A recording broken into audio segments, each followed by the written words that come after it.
All right, I'm positive that this is going to trigger some people. So if you're someone who's not interested in repression work or emotional freedom, then I would just turn it off right now. Okay, so there's a huge philosophy in therapeutic and healing circles that says allowing people to be exactly as they are is the environment in which true change can happen, right? It's unconditional love or unconditional positive regard, total acceptance, or meeting people where they're at, right? Because this is what people never got in childhood.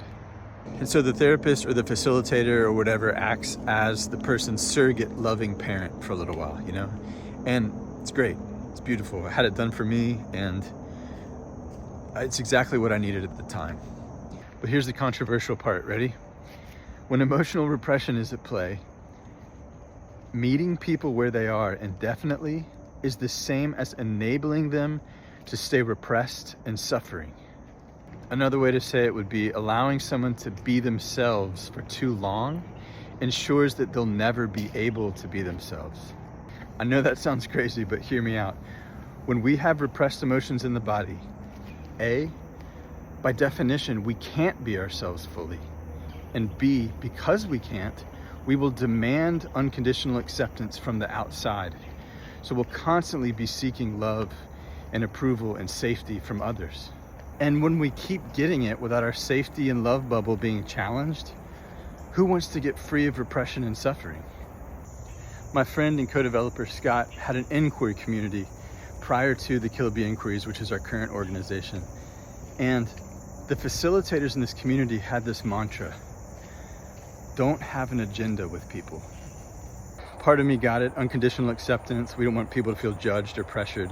But then part of me always felt like there's something weird about how much they're stressing not having an agenda, you know, and I can never quite put my finger on it. But as with many things, post-repression work, I can put my finger exactly on it now.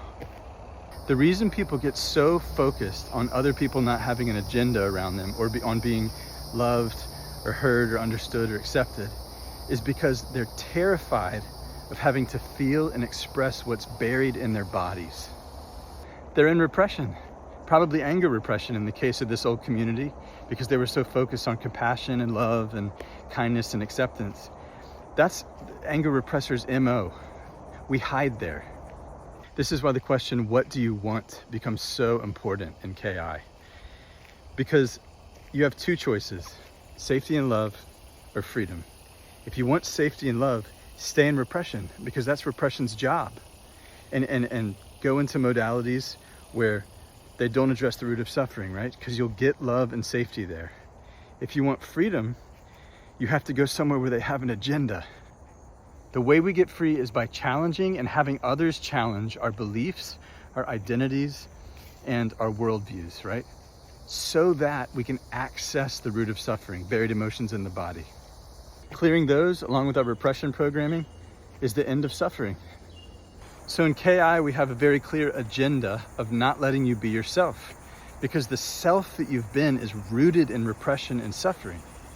The question is, do you want to get free of that, or do you want safety and love? And there's no wrong answers. If you choose freedom, visit repressiontest.com.